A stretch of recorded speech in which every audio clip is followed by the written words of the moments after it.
Welcome back in to Exit 99 Sports. My name is Caleb Deloach. By myself this week. Shout out to Cody. He's on vacation, much needed vacation down at Disney, him and the family. So hope he's enjoying all the nice, warm Disney weather down there. But I'll take over here by myself this week.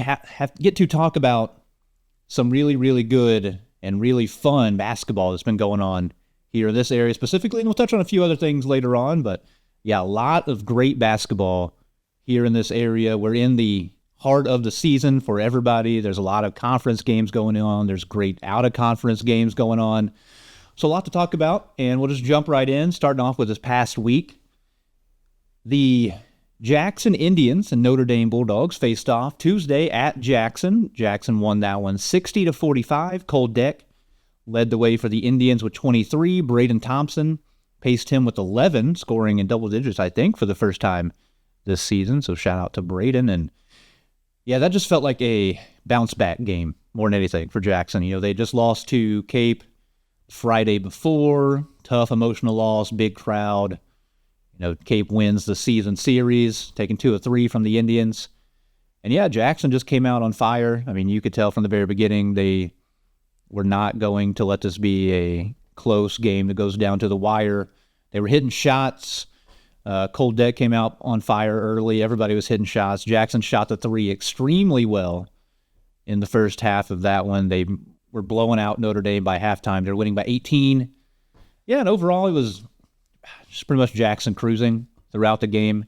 Myself and Cody do call Jackson games on the radio, so we were there and getting to do the play-by-play for that, and it was a slow game. Both teams committed a million fouls. I think it was in the 50s total number of fouls. I think the free throws were 51 total free throws shot between the two teams, and Jackson did a pretty good job shooting free throws in that game, something they've been kind of up and down with throughout the season. So they got back on track, won that game big.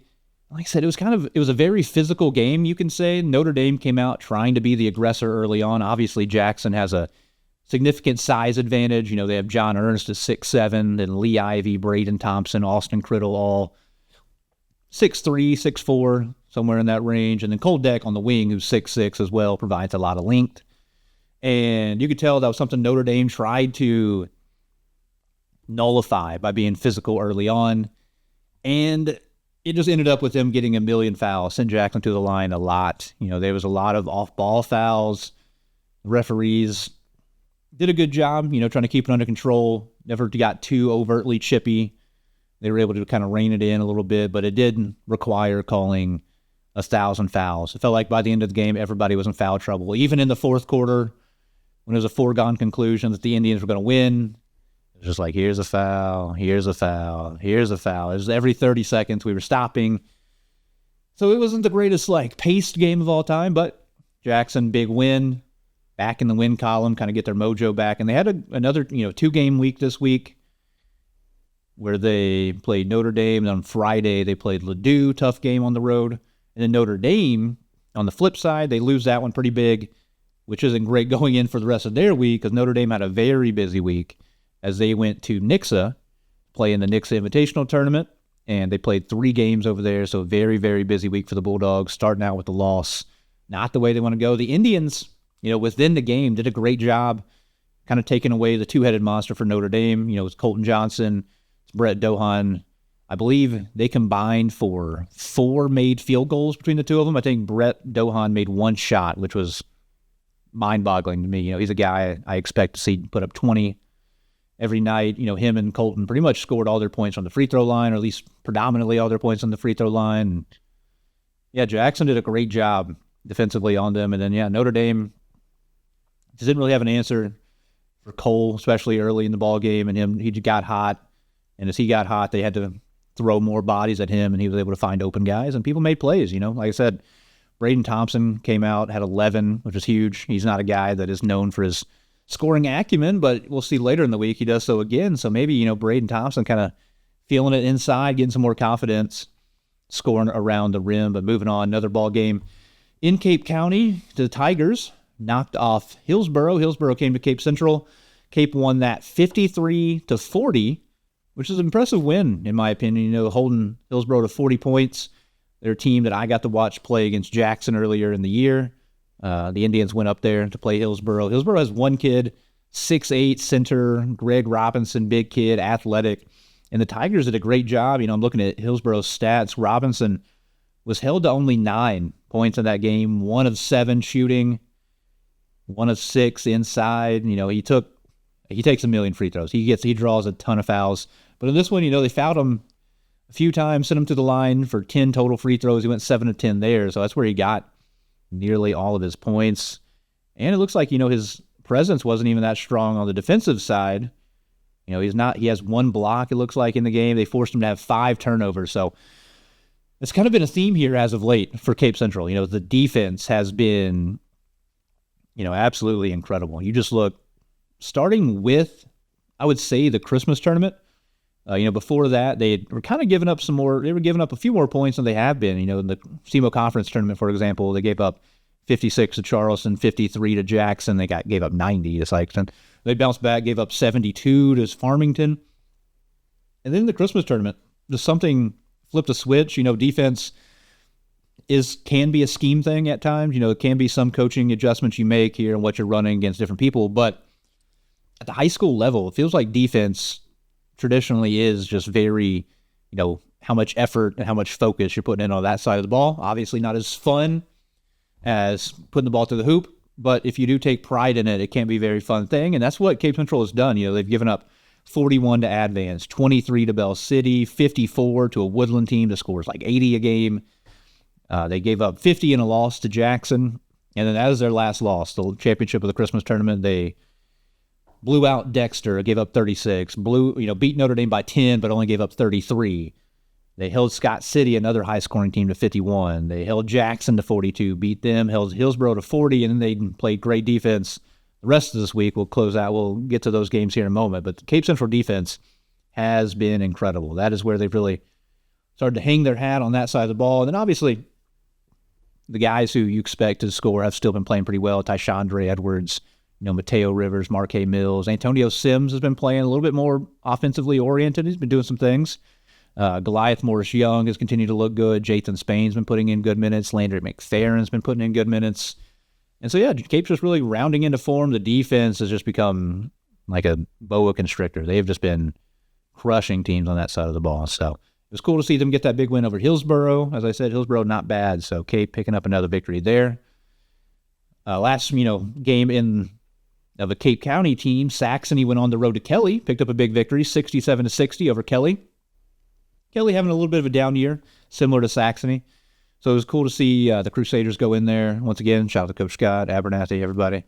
Over at Saxony, picking up a win there. And then some of the other area games, Kennett beat Poplar Bluff. I thought that was an impressive win for Kennett, as that district kind of getting more and more interesting. Class 4 District 1 on the boys' side.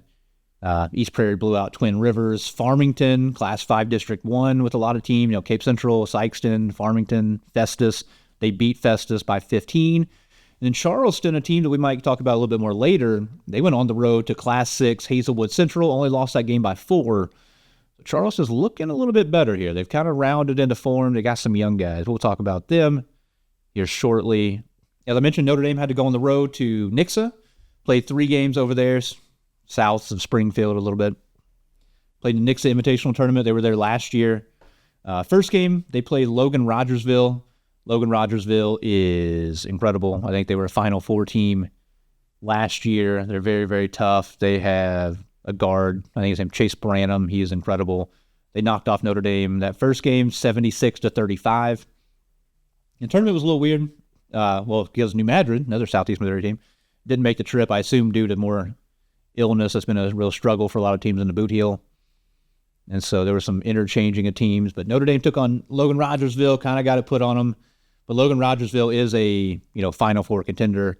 So it's a bad loss numbers-wise. Also, interesting note, over at Nixa for this tournament, they were using a shot clock, 35-second shot clock. So I'll be interested to hear from Notre Dame people when I do get that chance, it's kind of what their thoughts were, how it kind of felt. I watched a couple of the games, and the the game flowed pretty well. It didn't feel like there was a lot of bad shot taking. It's kind of a concern among people I know around here. What's his team's going to be chucking up bad shots? It didn't feel like it. It really felt like, it encouraged teams to play really, really good offense. And it felt like Notre Dame's offense did start clicking as the week went on. A couple other games to touch on here in the area outside of Cape County. Scott City, big win over South Pemiscot. South Pemiscot is a very good team, also coming off a Final Four run in Class 2. Kobe Watson had 26. Kobe Watson's been awesome as of late. He's been balling out. He had 1,000 points recently.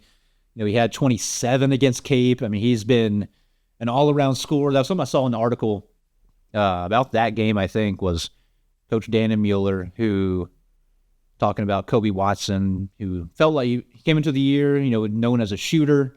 He's really developed into an all-around scorer, and he's been showing that off. I mean, 6'6", he can score around the rim, shoot from all spots on the floor. So he's really been balling out. And then over in Stoddard County Tournament, Puxico beat Dexter on Thursday night. Woodland beat Bernie 90-63 to set up a big-time matchup. A lot of people were looking for. Everybody was kind of expecting Woodland and Puxico in that championship. And then Chaffee knocked off Meadow Heights by 4. So Chaffee continuing a nice turnaround season, improving.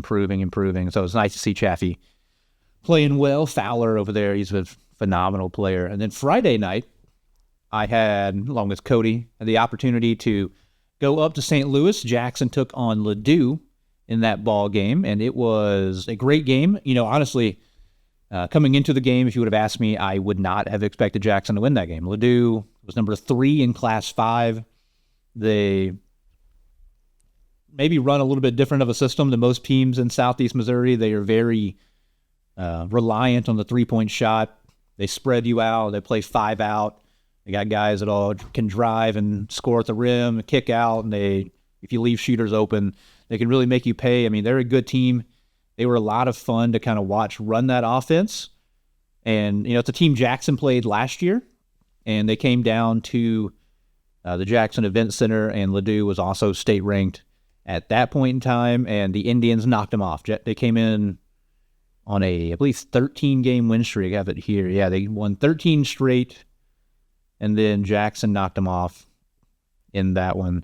And so I expected Ladue to really be out for blood, try to, kind of get back here for the tough loss at Jackson a season ago. But the Indians prevailed 70-64, which if you're an Indians fan, I say that Jackson scored 70 points in a ball game. Probably raises your eyebrows. Jackson, not the highest scoring team usually, averaging like mid-50s points a game. Put up 70 because of the, pace that Ladue plays with. It was a very up and down game, fun, back and forth. Ladue, like I said, spreads out, shoots a ton of threes, a lot of long rebounds, and also Ladue on the other side will full court press the entire game. They're looking to force turnovers, get quick, easy shots. I'd say Jackson really handled it well. That was the other biggest, schematic worry I had about Jackson in that game was having to play against a team that pressures. The Indians have been up and down at times with turnovers. Early in the ballgame, Jackson did struggle with turnovers, but it felt like in the second half they really settled down. And, yeah, it was a good game. Back and forth. Jackson started out really hot. Cold Deck finished with 21. And he was held really in check nearly the entire first half. Jackson, like I said, came out hot. And Ladue just flipped a switch. They started hitting shots. Like, they are a make-shots team. And so they started making shots. And they got back in the game. They took a lead. I think they led by 6, maybe 8. And then right at the end of the half, with about 30 seconds left, Jackson got a steal, outlet to Cold Deck. He went full court, layup. Jackson comes back down the other way. Another stop, Cold Deck, full court, layup. Felt like that got him going and also got Jackson back in the game. They were trailing by 2 going into halftime. And then, start of the third quarter, the Indians just came out hot again. They played really, really well. They played great defense there in the third quarter and took a lead once again. They were leading by 7, 8 into that third quarter, going into the fourth, and then it was just kind of a pretty even game played in the fourth quarter, back and forth. It felt like Ladue. They had a big home crowd, so it was a very fun atmosphere. It felt like they were going to maybe get over the hump, take a lead. They couldn't do it. So Jackson, great perseverance. It's been what they've done all season, a little bit more high scoring, like I said, than usual, but it's what they do all season. They play generally, they play winning basketball down the stretch. They keep these games close. The only exception the last 2 months has been the Cape Central game this past a couple Fridays ago now. Outside of that, Jackson, plays close ball games. They make winning plays when they need to. And speaking of making winning plays, the second half, Jackson shot 18 of 21 from the free throw line. I think they started 3 of 7. So that was a kind of a eyebrow raise moment for me. Like, if this is going to be a close game, you got to start shooting free throws better. And they did. They closed out strong. Everybody was making their free throws. The Thomas, Cole Dick, guys really stepped up. Lee Ivy was hitting free throws. So John Ernst shot well. And the most impressive part for me was kind of all the scoring around Cole. He had 21 in the game. So, doing what he does, over 20 points. Very aggressive in the second half, found shots, was hitting from the perimeter. So he got going in the second. But then, Braden Thompson, Lee Ivy, Colton Toma, and John Ernst all finished with 9 points. I think John had 6 points there in the fourth quarter. Colton hit free throws late. Ivy did a good job hitting free throws late. He's become a lot more aggressive around the rim. It's been fun to see him taking a little bit more urgency around the basket. When he does get good looks, getting one-on-one, he's feeling confident, I think, to score. And then Thompson, like I said, Braden Thompson did the same thing. He really dominated early. It was impressive. He came out in the first quarter, got inside, got around the basket, posted up some guys, because Ladue didn't really play traditional big men at all. It's really just 5 guards of varying heights. I think the tallest kid on the entire team was 6'4". So that was another team that, Jackson looked to kind of take advantage of in the paint, and they did so. That's where they scored a lot of points. Jory Toma also finished with 8. They did a fantastic job this whole week guarding Jory Toma, Colton Toma out on the perimeter, trying to deal with all these guards from Ladue. They did a great job on those guys. Ladue had a very quick point guard, Treziah Edwards, who was tough to stay in front of. They did great with him. And they did great against Notre Dame. They did a good job keeping Logan Londaway out of the paint and chasing Colton Johnson off of a million screens as he was running all over the court. And so the calling card for Jackson's been defense. Obviously, they gave up 64 in this one, a lot more than they're used to giving up. But they did enough. They got enough stops when they needed to and, held Ladue in check the last couple minutes of the ball game and came out with a tough victory. Had a state-ranked team in Ladue, and I'll get to it in a minute. The schedule doesn't get any easier for the Indians. But then also Friday night here in Cape Girardeau, the Tigers knocked off Poplar Bluff, won that one 51-35, another good conference win for Cape Central. They're undefeated still in conference, still just kind of setting up for the rematch with Sykeston on who's going to win that regular season conference crown. Mateo Rivers was the guy to get going in this one. He had 15, one of his highest scoring output of the season. Tyshandra Edwards had 14, Goliath Morris-Young had 9. Those 3 did a great job. Poplar Bluff hampered by injuries. If you know Poplar Bluff, they're coached by William Durden. He has 2 sons on the team, and both of those kids were out, and they are, I believe, the 2 leading scorers on the team.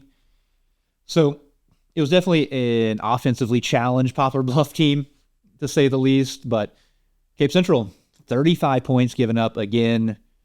I did one of their games a couple weeks ago at Scott City. That's what I talked about with their assistant coach, James Lane. He said they've just been locked in. They've been locked in on the defensive side. Like I said earlier, defense, it's a lot about just focus and energy and, putting yourself out there to be a good defender.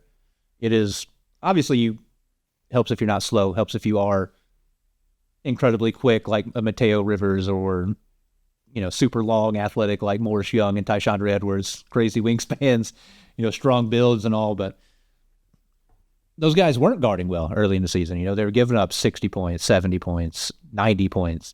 And they've just really flipped a switch here as of late. And so they look really good. This is not the same Cape Central that you might have saw the first couple of weeks, first month or 2 of the season. They are looking very, very good, very, very dangerous down the stretch. And then Notre Dame played their second game over at Nixa. They lost to Hillcrest, heartbreaker, lost 60-57. It was tough. It was a close game all the way through. Nearly the entire ball game, it was kind of back and forth. And Hillcrest just got stopped there at the end. Notre Dame couldn't get over the hump. They fell to 0-2 with that one. And then Saxony went on the road to Doniphan, dropped that one 71-47. Once again, just keeping up with Farmington in Class 5 District 1. They beat Potosi big, third time to beat Potosi. Potosi, a good team. So another big win for Farmington. And we get to Saturday. There was actually a decent amount of Saturday games for boys basketball. And the big one here, once again, in Cape Girardeau was the Tigers. They played Jeff City. Jeff City is a team who has gone to back-to-back Final Fours. They finished third and finished second. And, they're a good team. They bring back a good amount off to that team from last season that went to the Final Four. They were bigger than Cape Central across the board almost positionally. They had good size inside. They have 6'8" kids, 6'7", 6'6" kids. So I thought they were going to, maybe make things pretty difficult for Cape. I thought they might be able to kind of beat them up. And that was not the case. Cape won that one, 44-34. Once again, the Tigers defense, insane. They gave up 34 points, 35 points, back-to-back nights, playing back-to-back games against, maybe not the toughest Poplar Bluff team right now, especially with how injured they are, but a conference opponent, Poplar Bluff, on homecoming.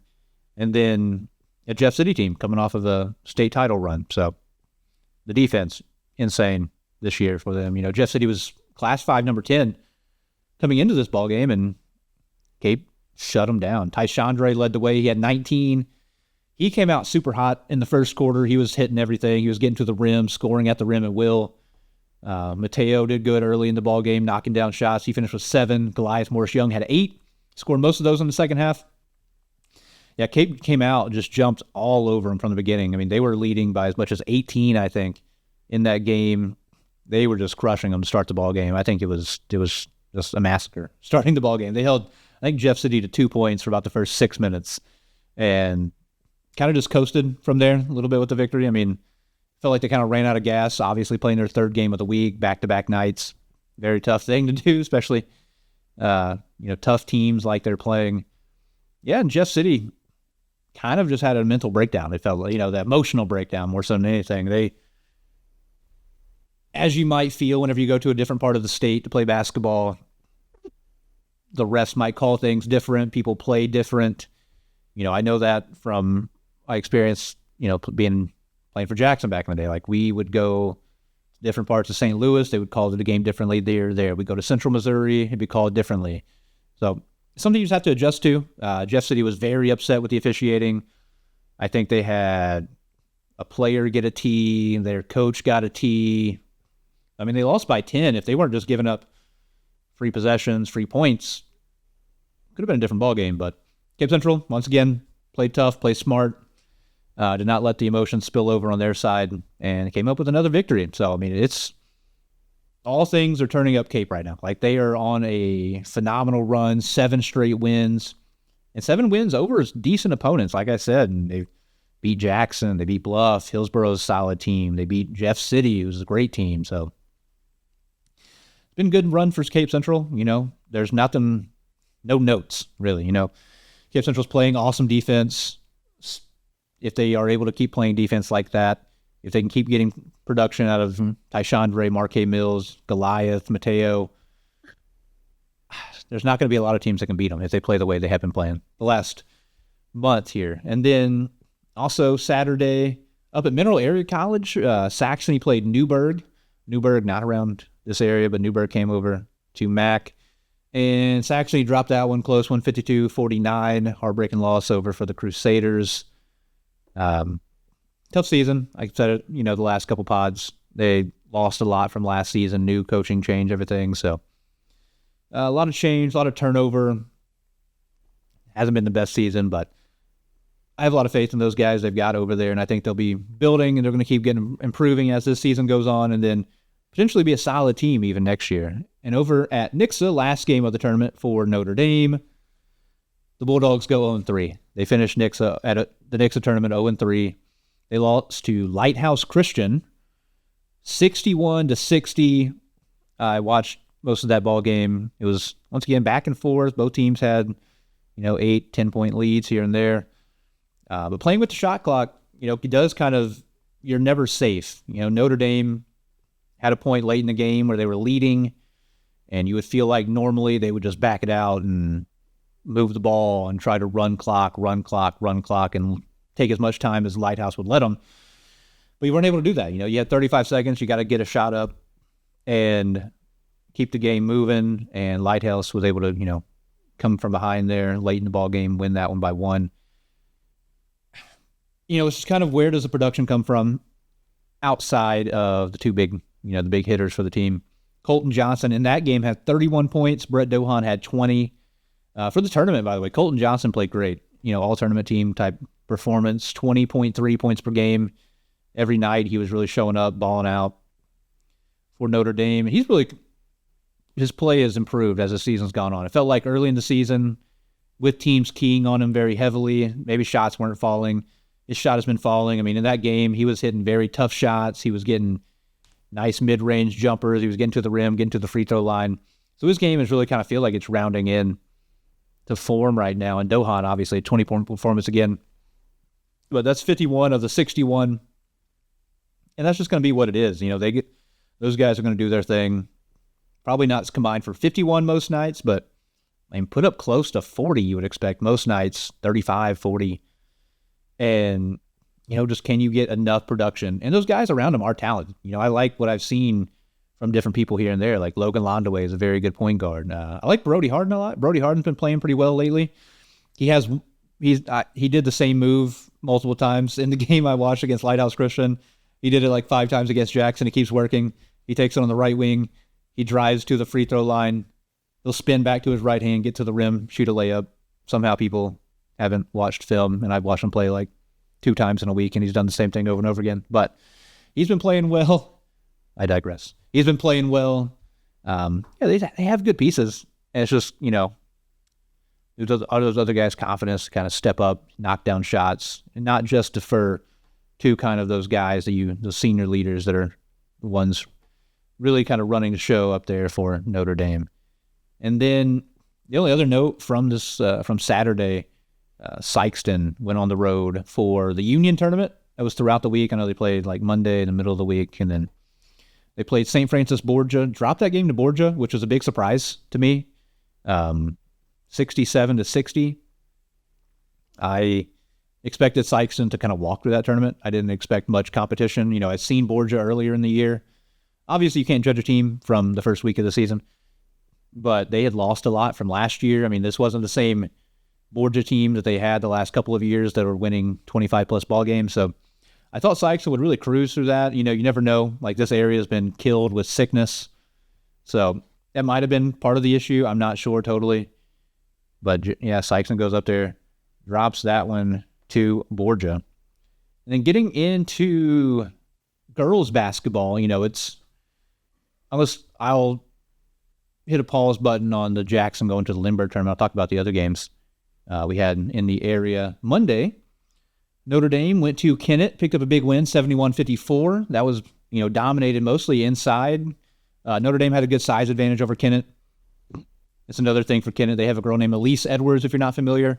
She was the SEMO Conference Player of the Year last year as only a freshman. As a sophomore, she reached 1,000 points on January 9th. So, she is insane scoring the ball. She is so much fun to watch. In that game, she had 38 points, and she went 16-28. She does it from everywhere. She can shoot. She gets to the mid-range. She gets to the rim. She's like 5'2", and she can still score from everywhere. So she's a fun player. But Notre Dame did enough to knock off Kennett. Won that one 71-54.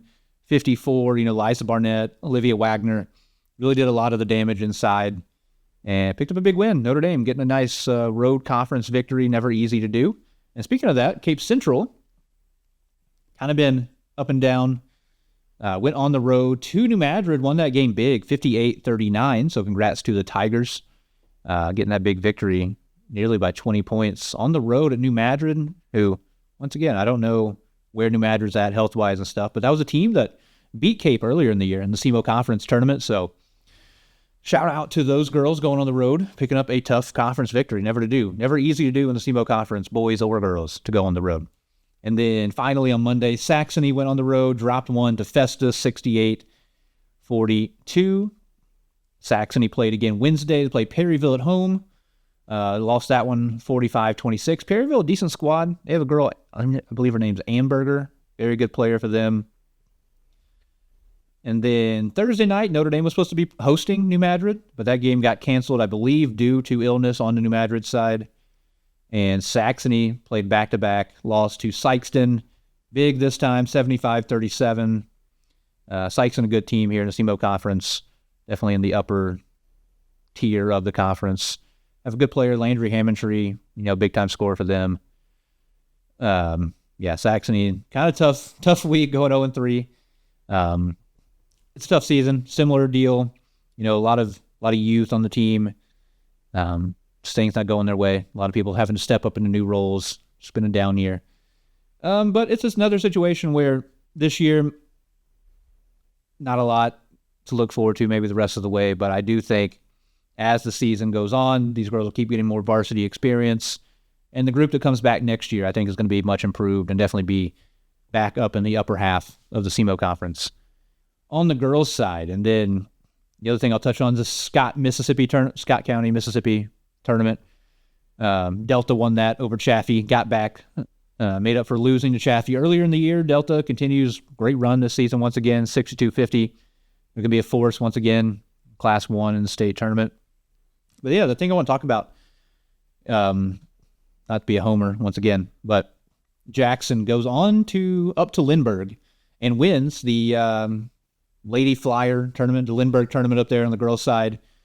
It's a tournament the boys have too every year. The boys and girls both have a tournament. And Jackson went up there. Jackson was the 3 seed in that tournament, so not the favorite whatsoever. I mean, Indians only had 1 loss coming in. But they played some tough competition. Night 1, they played the host Lindbergh, who is 4-8 going into the game. Not a great team, but still tough to go play, on the road in a tournament setting. And, I mean, the Indians just suffocated them on defense. Jackson won 49-26. Not a high-scoring game. The Indians are a good offensive team. They get speed teams up. Shots weren't really falling. But, they did more than enough to win, winning by 23. Cameron Alsdorf, she had 10 in that ball game. She played well all week. And then in the semifinals, Jackson played MICDS, who is a private school up there in the St. Louis area, kind of western St. Louis. And the Indians won that one in overtime, 65-49. It was a great game. I watched that one start to finish. The Indians played well at times. They jumped out, got a lead early in the ball game. They played great. In that one, it was the Kate Deck game. She was out of her mind. She had 28 points. She made 4 threes. Only a freshman, and if you haven't figured out by now, the younger sister of Cole Deck on the boys' side. So the scoring genes continue in the Deck family. Yeah, and Jackson, played well. They hit the offensive glass really hard. They took care of the ball. MICDS came out and pressured them, but Jackson took care of the ball early. Led by 8 at halftime, but things kind of fell apart in the third quarter, especially on the defensive side. MICDS got a lot of easy looks, but it's worth mentioning, MICDS is led by a girl by the name of Jordan Haywood. If you don't know her, look her up. Jordan Haywood, 6'1", 6'2", freshman. I'll say the girls' resources and recruiting and stuff like that, not as advanced as the boys, but from what I could find, Jordan Haywood is the number 1 freshman in the state of Missouri, one of the best freshmen in America, and she has a ton of offers. She has double-digit, high major D1 offers already as only a 9th grader, so she is a stud. She had 20, so shout out to Kate Deck, also a freshman, outpacing her, putting up 28. And yeah, it was a great game, back and forth. MICDS came all the way back, took a big lead. I think they went up by as much as 10 in that third quarter going into the fourth quarter. And, Jackson just kind of maybe lost focus on the press. MICDS maybe ramped it up a little bit, started turning it over, maybe not the best shot selection. And then the fourth quarter came around. Jackson trailed big net at that point, and then the press for the Indians kind of got them back into the game. It's really kind of kicked back in. They started forcing a lot of turnovers.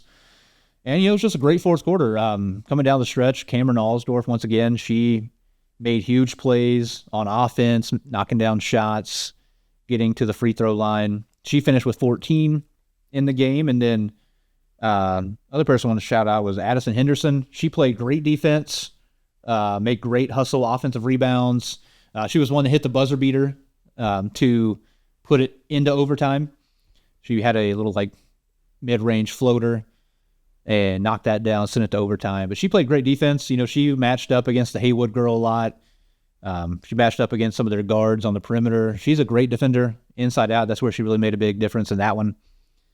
She moves her feet well, like I said. She walls up in the post. She wasn't as big as the Haywood girl, and I think the Haywood girl had a sister, older sister, on the team. She did a good job, inside against those girls. Made it tough, and then, in overtime, it was just pretty much all Jackson. They really dominated overtime, made winning plays, got good shots, knocked down shots. It came away 65-59 victors, and that set up a championship matchup against Francis Howell. Francis Howell, another very good team, coming into that championship game. They were the 1 seed. MICDS was the 2 seed. Yeah, and against Francis Howell, it was a little bit of two-headed monster. Even scoring, Kate Deck and Cameron Allsdorf both had 17 in the game. It was all Jackson from memory serves me, really. Indians came out, played well throughout, took a lead, never really relinquished a lead. The press was working, and it's something that's, really has worked all season for Jackson. They've done a great job pressuring the other team full court, forcing a lot of turnovers, or at least speeding teams up, making them take bad shots, have bad possessions. Yeah, and that's what, they did again. In that championship game, I said Cameron and Kate both had 17. Lauren Dory had 7. Lily Watkins had 6. So, great performances in that one. I guess I didn't mention in the rest of the scoring. It was mostly, like I said, Deck had 28, Allsdorf had 14, Watkins had 5, Henderson had 4, Lily Cole had 4, and so it was definitely a little bit lopsided scoring in the box score, but, everybody stepped up. The whole team plays incredible defense. Once again, Henderson, Lily Cole, Watkins, Berger, they all come out. They play great defense. They're just fun to watch. I know a lot of people, girls basketball is not for everybody. People complain. As a person with 3 younger sisters, I watch a lot of girls basketball. I watch a lot of junior high girls basketball, which, no offense if you're a junior high parent, it's not good basketball. It's not good basketball. It's tough to watch, but I've watched a lot of girls basketball, and I can tell you this Jackson team is very good. They're very fun to watch. And the Jackson JV team won a Hazelwood West tournament, I believe. Hazelwood, a lot of Hazelwoods. Went up and won a Hazelwood West tournament, so the future's now. Jackson has some seniors on this team that are very good players. Cameron, who I mentioned, she was all-tournament team, as was Kate Deck. Deck had 52 in the tournament total. Cameron Allsdorf had 41. Cameron Allsdorf's a senior. Lily Cole's a senior. Addison Criddle's a senior. But they have a lot of young players that are very good. I mentioned Henderson, Deck, both freshmen. That JV team, a lot of freshmen, very good. Berger's only a sophomore, so very good team, great future. If you have the opportunity, I would definitely tell you to go check out Jackson the rest of this season. And then, we can kind of, that wrapped up, I guess, this past week. We can kind of transition here into this week's games. If you are a small school boys basketball fan, there's a couple of interesting boys games on Monday, not in, Cape Jackson area, but South Irons playing Bunker. That's kind of far away, but really interesting game. 2 really, really good small schools. And Richland is at Puxico, kind of a rivalry. These teams have played each other 50 times this season. Puxico, been dominant. So it'll be interesting, though. See if Richland come back, make it difficult. But then Tuesday is a big day for boys basketball. Jackson will be hosting Charleston. Jackson 17-3 now after a 2-0 week. Taking on the Blue Jays. Charleston's 10-8 at the moment. They just went 2-1 at the Superman Classic, so they're kind of rounding into form. If you saw Charleston early in the season, it wasn't the prettiest always. They went 2-0 at the SEMO Conference Tournament. Had maybe the worst offensive game I've ever seen in my life in the 5th place game at the Christmas Tournament. But it's a young team, once again. I mean, it's Deshaun Henderson, big man inside, is a senior, and he's a returner. But besides that, it is a young core. It's Treshawn Shandon's a sophomore, Shylan Henderson, Trenez Lane, DK Williams, all very young guys who are all playing really, really well now. Like, they've really kind of gotten used to maybe the physicality, the speed, the pace of the game, and they're working together, playing really well. Shandon is leading the team in points, rebounds. He's averaging 14 and 7. So it'll be a good game. If you made me make a prediction there, I think Jackson should win, but I think it will be very tough. If you hadn't kept up with Farmington in the meantime, since you've seen them last maybe in the Christmas tournament, it's going to be a lot closer probably than you think it would be. I think this could be a tough game for the Indians, and Charleston is coached very well. Coach DeMarcus Williams, one of the best. He is Charleston through and through, and they're going to come in to the event center, no fear. And I think really try to come after the Indians. And then for Cape Central, they take their hot last month of the season up to St. Louis. They play at CBC, who is having a down year in CBC standards. They're 9-8. Most of their losses have been in their Metro Catholic Conference, maybe the toughest conference in the entire state. 9-8, like I said. I think their star big man, Michael Michalski, who's 6'10", is out with injury. I looked up their box score. The last game, they had a box score 4. He wasn't in there, so I'm assuming he's out. But they have a ton of size. If he is playing, he's 6'10". It's going to be tough inside. They got 2 other 6'7" guys that play a lot. 6'5" guy on the wing who's good. The leading scorer for them, Devin Houston. He's 6'3" guard. He's scoring 22 points a game. So that's going to be a great game. It'll surely be streamed somewhere. I'm not sure. I think CBC streams their games on YouTube. But I have to assume Ryan Winkler with Withers Broadcasting over on 95.7 Cape Radio will have the Cape game. And I think if you look up Cape Central Sports, he'll be streaming the game on YouTube if that ability is available, depending on internet up there. But that'll be a good game. I have no reason to believe that Cape can't win it. Like I said, maybe a little bit of a down team for CBC, but they're super talented. I mean, they're going to have size all over the floor. They're going to have shooters. They're going to have great skills. But if Cape plays defense the way they have, I have a lot of faith they can get a victory. And speaking of teams needing a victory, Saxony 6-13 right now. They go on the road to St. Vincent. St. Vincent sitting at 6-9 on the year. It's a chance for Saxony to go on the road, maybe get that victory over St. Vincent. A little bit of a holy war, if you will, unless it's appropriate. Between those two teams. And yeah, I think that's an opportunity for Saxony to maybe pick one up in the win column. We'll see. St. Vincent, usually tough, usually play pretty sound offensively and defensively. And then in the SEMO Conference, there's a couple more games. Dexter at Sykeston. I expect Sykeston to win by a lot. Bluff at New Madrid. Going to be a toss-up. Bluff maybe, if the Durdans are healthy. If not, it might be a really low-scoring game, but we'll see. Otherwise, small school basketball. Twin Rivers at Bernie. Interesting game to me. Puxico is at East Carter County. Bell City at Bloomfield. Could be interesting. Bloomfield, they want to take the air out of the ball. Expect it to be low-scoring. And then Wednesday, according to Notre Dame's Misha site, they are playing Woodland. Very, very, very interesting game, in my opinion. Woodland, 16-2. They play super fast.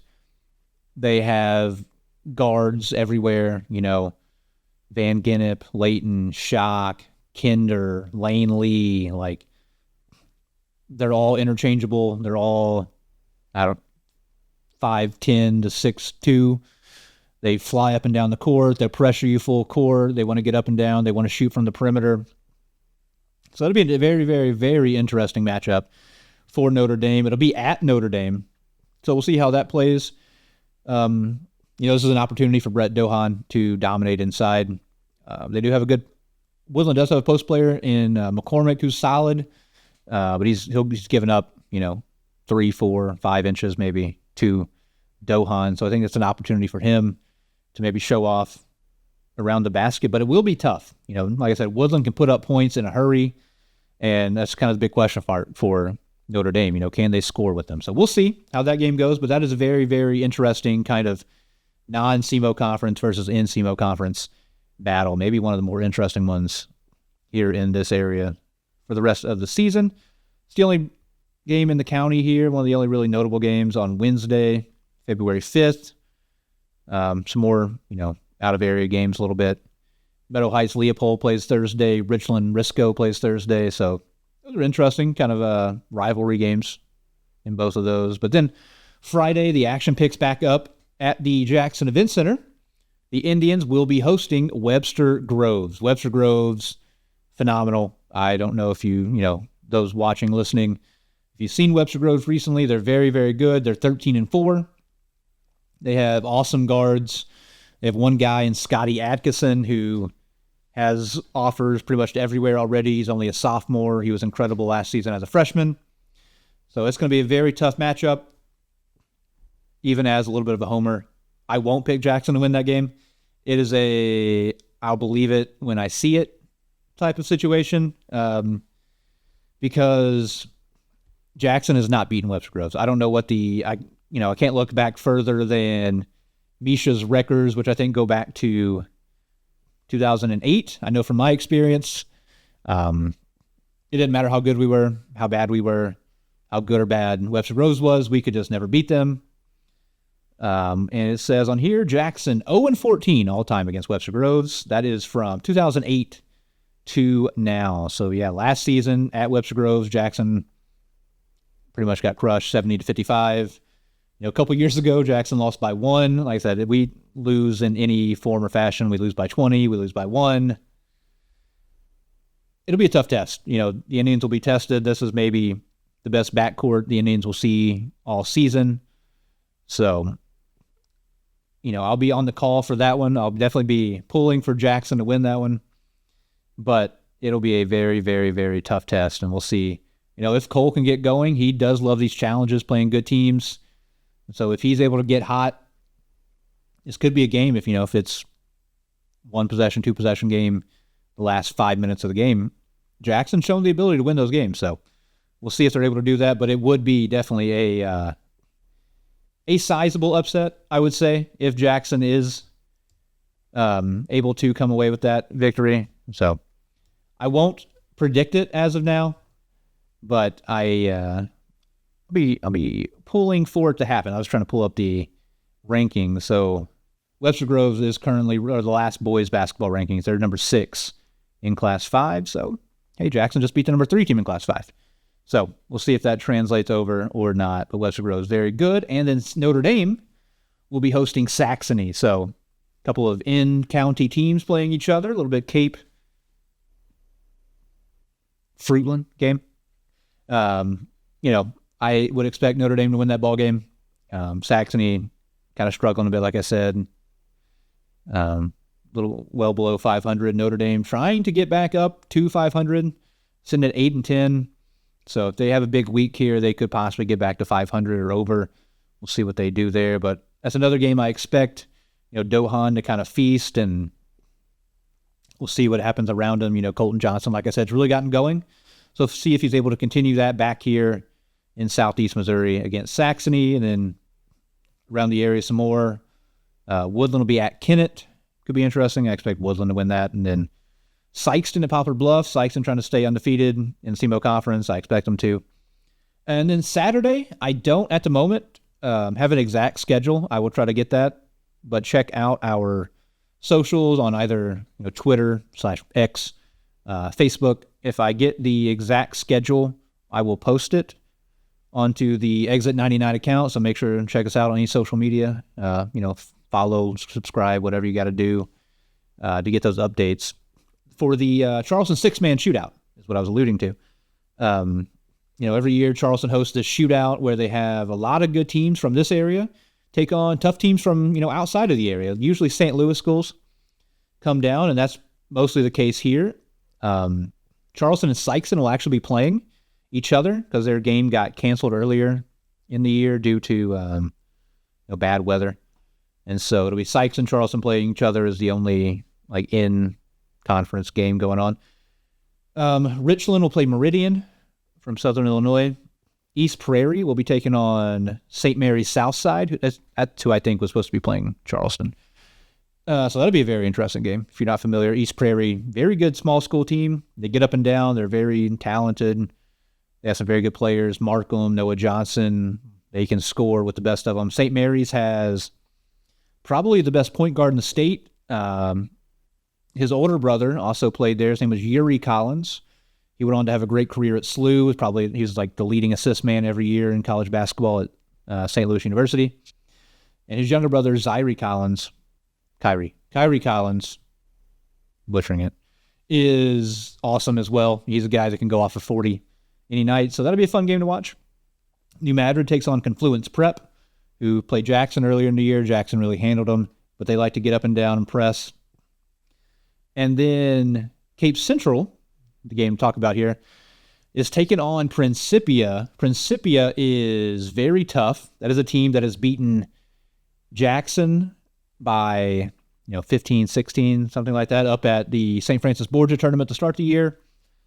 They beat Sykeston by single digits already earlier in the year. They're currently ranked number 1 in Class 3, so they are very good. They have good length inside. They're not, overwhelmingly tall. They've got what you expect. They got 6'7", 6'6", 6'5" guys all throughout the front court. Their guards, though, are very good. They have very talented guards. They can score inside, outside. They can shoot it well. They got a guy named Kingston Money, who's a sophomore, very good player. A guy named Gassim Torre, who is very, very talented, very good scorer, 3-level scorer, getting college interest. And a big guy inside, I believe, named Sekou Cisse. And Cisse is very, very good around the rim, athletic, strong around the bucket. Not going to kill you with post moves, but athletic. If he gets it inside, gets it in the paint, he can turn up and score over people pretty easily. So that'll be a very big test for Cape. So I'm excited to see how the Tigers handle these back-to-back really tough tests going to CBC and Principia. They've met every challenge so far this new year and have conquered it. But this will definitely be a step up, in my opinion. Like I said, Jackson is good, but they got blown out by Principia. So it'll be interesting to see how Cape Central responds in that one. Then over on the girls' side, a pretty busy week in the Cape Jackson area. Busy Monday, that's for sure. Jackson has a big matchup on the road at Doniphan. Doniphan came to Cape, beat Notre Dame earlier. That is a very, very good Doniphan team. They beat Jackson last season. They came to Jackson and beat Jackson. And once again, Doniphan very good in the last girls' rankings on January 20th, or the most recent one I have at the time of recording. Doniphan is number 5 in Class 4. And yeah, they are very, very good. They have good size inside, and they can really, really shoot it from the perimeter. They have, young girls that are very talented. And, last year they came into Notre Dame undefeated, dropped that one in the playoffs. And so they're really on a mission this season to kind of make up for what they felt like was a little bit of a lost season last year. Doniphan 16-1, Jackson 14-1. So a heck of a matchup. Doniphan averages 63 points a game. They're giving up 34. So they are blowing people out. They've crushed Kennett. They beat Notre Dame close. It was a low-scoring game, 40-34. Ugly ball game, but they did come away victorious here at Notre Dame. And yeah, they've beat Jackson twice in a row now. Jackson lost to Doniphan on the road a couple years ago, 57-53, and then here at the Event Center last year, Doniphan won 65-53. So I know the Indians. That'll be a great game. If, I can find it, I'll definitely share the stream for that as well. That is a heck of a game. I would definitely implore you to watch that game. But then you have a Cape Girardeau rivalry, crosstown rivalry on Monday. Notre Dame and Cape Central be playing each other. I'm intrigued by the matchup. If you made me pick, once again, I would say I would take Notre Dame. I think Notre Dame just has a hair bit more on their side, and they will be playing. They'll be playing that game at home. Notre Dame is, and yeah, I think it'd be a good matchup. Cape is hovering around 500. Notre Dame, I have them at 8-8 on Misha's website. Both of them giving up is about as many points as they score. Both of them hovering around 50 points per game scored, 50 points given up. So I'm think it could be a good game, but I don't know. I'm really leaning Notre Dame in this one. Notre Dame blew them out at Notre Dame in the SEMO Conference Tournament, 71-42. So I don't know if it'd be that big of a margin, but I do think Notre Dame will win and probably win by double digits in that one. Then Saxony will be hosting Dexter. Dexter's a tough team. They got a Nichols girl that I think is signed to play volleyball at the next level. She's a good basketball player as well, so that'll be a tough one. And then Kennett playing at Saxon will be interesting to watch, just if you're a fan of watching a really talented player. Elise Edwards, as I mentioned, is a bucket. Wednesday, Cape will be hosting Farmington. Farmington's a very good team. That'll definitely be an uphill battle, I think, for the Tigers. Thursday, Cape goes, at least according to the Misha website I have pulled up right now. Yep, they go to the road at Cairo. Tough place to play. Cairo, or Cape Central beat Cairo already earlier in this year. So see if they're able to repeat that at Cairo this time. Tough to do maybe, but I like Cape in that one. I think they can go on the road to Cairo. Cairo, you never know what to expect. I know earlier in the season they finished the game with like 2 girls on the court, 1 girl on the court. Yeah, I like Cape Central in that one. And then Jackson will be hosting Poplar Bluff. Poplar Bluff, not what they have been. No Kylie Bess anymore. No, like they've had in the past. I expect Jackson to kind of win that game, take care of business at home. I think the Indians' pressure will really swallow up Poplar Bluff in that one. And I think Jackson will be able to come away with a big win there. And then I believe Notre Dame will be hosting Saxony as well in girls basketball. Boys and girls will be hosting Saxony this week. And once again, I like Notre Dame in that. Saxony, I have them at 3-14. I like Notre Dame there in that one. The Bulldogs have a great inside presence between Wagner and Barnett. I like what they do down low, and I think they come up victorious over Saxony and Cape Central. Big week playing, in-county rivals for the Lady Bulldogs. I think they'll be able to take care of business and come away with a couple of victories in that one. So that's all I have for Cape Jackson area basketball games. It was a lot to kind of get out there. I do want to give some shout outs here before I hit the road, kind of non-Cape Jackson area. Puxico, as I mentioned, played Woodland in the Stoddard County Tournament Championship, and Puxico blew them out, just destroyed Woodland. Very surprising. Hand up. I thought Woodland would win that matchup. Woodland had never won the Stoddard County Tournament before. Puxico hadn't won it in like 40 years.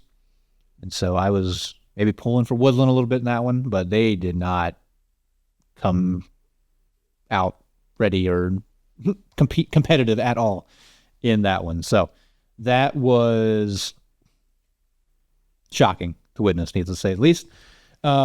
Keep your eyes open for the Boot Heel Conference Tournament. Very, very good tournament this year. All those small school teams down in the Boot Heel, very good. Campbell, South Pemiscot, Crothersville, Hayti. It just feels like a circle of them beating each other every week. So I think it'll be a fun tournament to keep an eye on. The boys' side of the Scott, Mississippi tournament going on. They already played the opening games at time of recording. Chaffee, Scott City, East Prairie, Oran all won the opening games. I'm expecting to see Scott City and East Prairie match up for a second time in that championship game. And it's at Scott City. So at the moment, I'm going to lean toward the Rams, but it would not shock me to see that go either way. East Prairie is very, very good. They like to get up and down. So I can see that being a high-scoring game potentially. But Scott City did keep it in the 50s last time they played. So I will give at least home court advantage nod to Scott City. And speaking of Scott City, shout out to Coach Mark Dannenmuller. He won his 219th career ball game at Scott City. It makes him the all-time leader in wins there. So a big accomplishment for him. He's been there a while.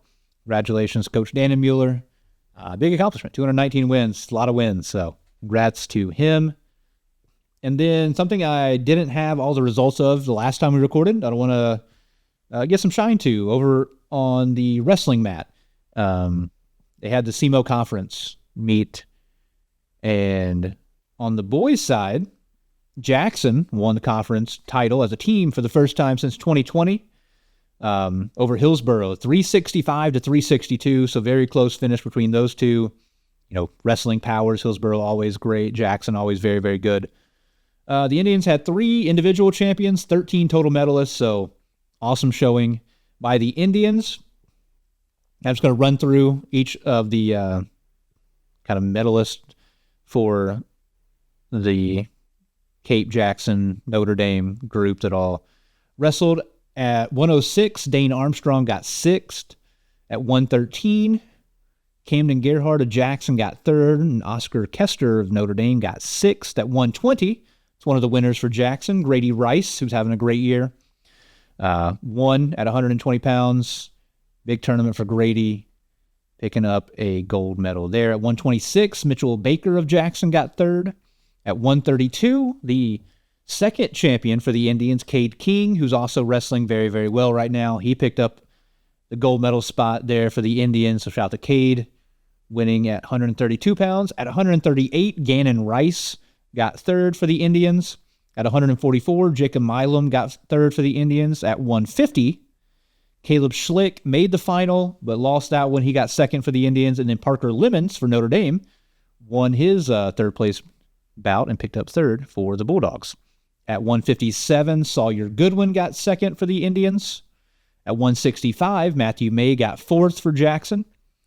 And the final champion for the Indians, Joe Moore, picked up the gold medal top spot at 175. And I read that he pinned every opponent he faced. So shout out to Joa. He's a guy who really came on. I'm excited to see his career across all sports. He came on late in football season. He started playing really, really well, got a lot of time down the stretch, was an awesome linebacker. So I'm not surprised to see he's a sick wrestler as well. So congrats to Joa, crushing it, winning conference there. At 190, Jordan Sostillo got 3rd for the Indians. Connor Jackson over at Notre Dame, he got 6th. At 215, Cole Williams of Notre Dame dropped his championship bout. He got 2nd, and Charlie Eifert of Jackson got 3rd. You jump up to 285. Bryson Wessel of Jackson lost 2-1 decision. Got a stalling penalty called on him in the final. Lost 2-1 there. It's a tough break for Bryson. I know he's been wrestling well, and awesome football player as well. Left tackle for the Indians. Dropped the 285 championship. Got 2nd to a wrestler from St. Genevieve. And over on the girls' side, at 110, shout out to Kaylee Milam of Jackson. She got 1st. She's the lone champion in the Cape area. She is the 2nd ever 2-time conference champion at Jackson. So shout out to Kaylee. Once again, beast. Pinned every opponent, I believe. And she pinned her opponent in the finals in 11 seconds is what I have. So monster run by her, pinning her opponent in 11 seconds in finals. That's crazy. And then Williams from Cape, Lilu Williams, got 4th at 115. And then at 145, Madison Smoot from Cape Central got 2nd. So congratulations to all those wrestlers. I'm excited to see, as we kind of get down the road here, how people are closing out their seasons. Wrestling, a little bit of a war of attrition, I know. I'm not, I can't say I know the most about wrestling. I'll admit that from the very beginning. I will not pretend that I do.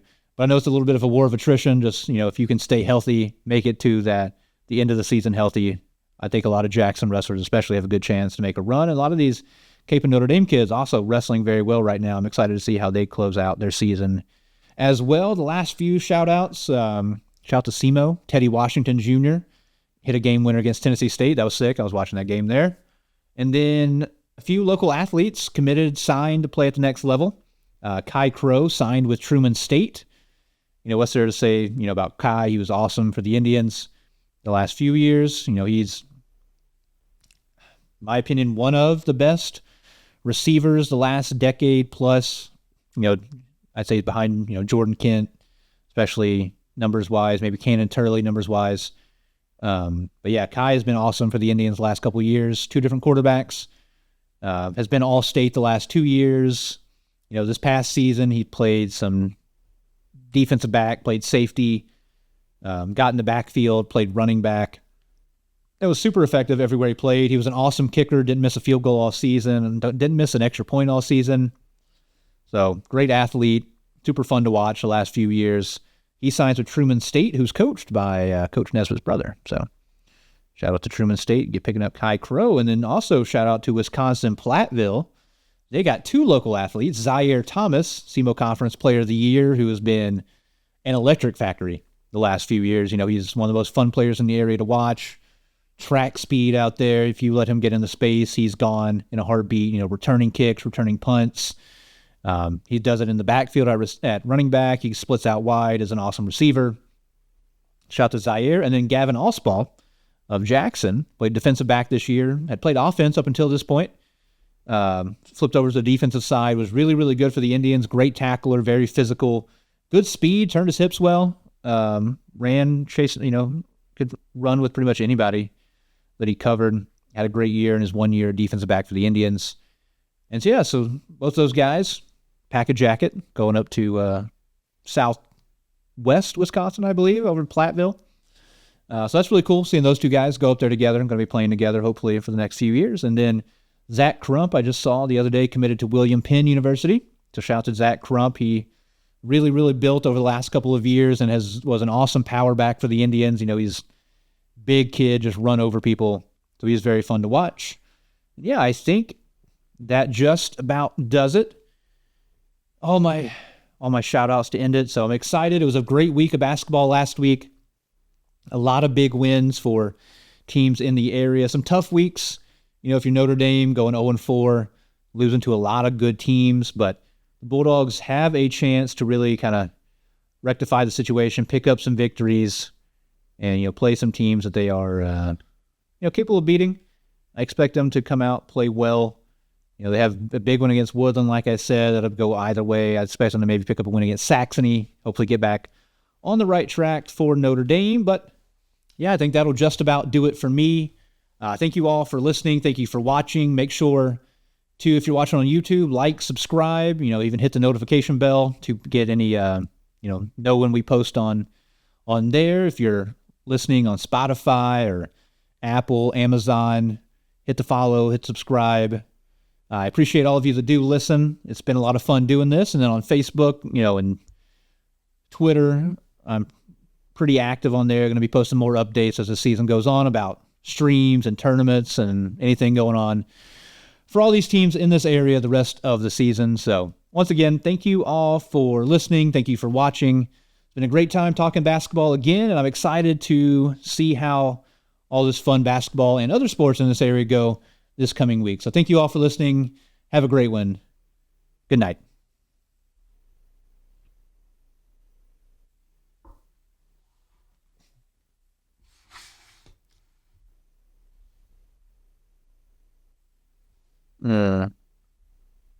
I don't like the way that goes. Why do I keep saying good night? It's not night for everybody that's listening to this. It could be daytime. Whatever. It's okay. Figure it out. We'll wrap up closing better. Like I could say, have a good one, everybody. Thank you all for listening, as always, here at Exit 99 Sports.